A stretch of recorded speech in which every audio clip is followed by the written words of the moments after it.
mane vaikystė išmokė, kad aš nesu tas bičas, kurį lengvai pastumsi. Tai alkoholikų šeimoje užaugę vaikai gali būti iš esmės dviejų tipų. Dažniausiai tai yra du kraštutinumai. Tai yra, kurie visiškai nevartoja alkoholio, į kurių kategoriją pakliūvu ir aš.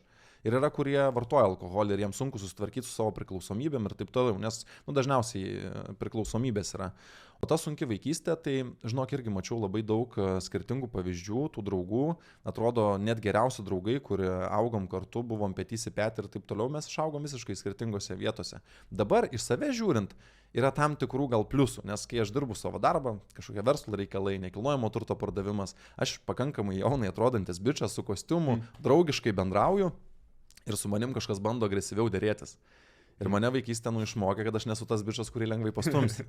Ir gaunasi taip, kad žmonės nesitikė kažkokio kontratako, arba jeigu tau, pavyzdžiui, kažko pasako, ar gali, tu sakai ne. Ir net nesiteisini, kodėl ne. Žinai, negaliu. Ir tada visi nustemba. Tai dažnai atrodai mielas, draugiškas, su visais sveikinęs, ten ranką spaudi, palenki galvą ir taip toliau.